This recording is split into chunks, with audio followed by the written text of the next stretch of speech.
madaxweynaha dowlad goboleedka koonfur galbeed mudane cabdicasiis xasan maxamed laftagareen ayaa kulan dardaaran ah la qaatay cutubyo ka tirsan ciidanka gaarka ah ee dowlad goboleedka koonfur galbeed kuwaasoo lagu wado in dhowaan ay ka howlgalaan gobolka shabeellada hoose.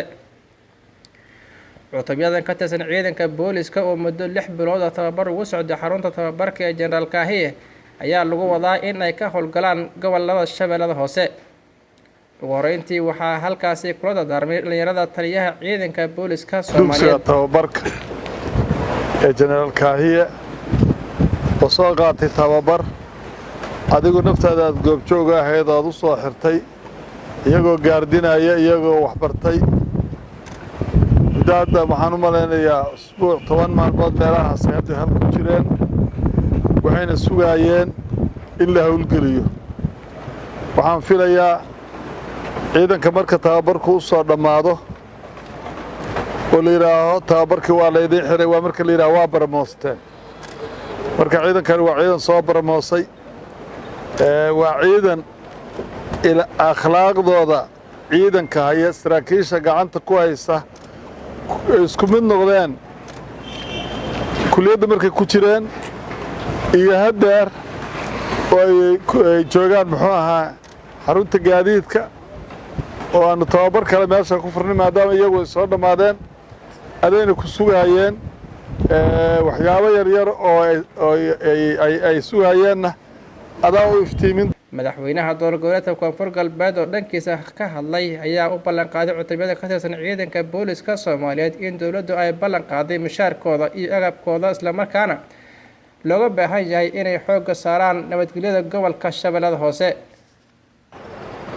waxaa ogaanaysaan waxaa la inka leeyahay hami weyn baryooratiga iyo muhiimadda aad leedihiin waxaa ku garanaysaan ciidan koonfur galbeed uu leeyahay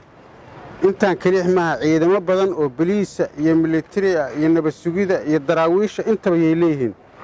ciidan aan 3 jeer ku noqday adinka maahana ma jiro marka waxaa ogaanaysaan ahmiyadda iyo muhiimadda aad u leedihiin dadka reer koonfur galbeed iyo annagaba sida aan maxay ahayd ahmiyadda aad noo leedihiin baa ku garanaysaan inaad muhiim noo tihiin waa dadaasheen shaqadiinnina waa ka soo baxdeen hadduu ilaahay yidhaaho waxaan samaynaynaa waxaa la diyaariyey howlihiinni kaloo idin dhinnaa dhan dhammaystirkoodii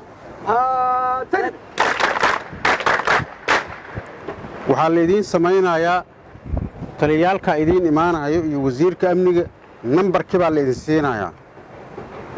markii laydin siiyo hadduu ilaahay yidhaaho qalabkiinnina waa laydin siinayaa fartaa laydinka saaraya qorshe kale oo istaraatiijiyad oo hadda aan meediya laga sheegaynin oo deegaanadiinni ahna sidii aad ku tegi lahaydeenna waa laidiin diyaariyey ayadana saasaa loo maraaya hadda inma dhahayo laakiin waa la hayaa ayadana jidkeedii waa maraysaan xarumihiinni aad tegaysaan hadday bishaan dhammaato insha allaahu janaayo kowdeeda nin walba nambarkiisa waa la hayaa mishaarkii xaqaa u lahaydeenoo soo shaqaysateenna waa helaysaan fartaa laydinka saaraya nin walbana xaruntiisii iyo deegaankiisii baa la geynayaa waa soo dadaasheen waa soo tababarateen shaqo fiican baa soo qabateen aad iyo aadaa laydiin sugayaa dulqaadka iyo samirka muhiim waaye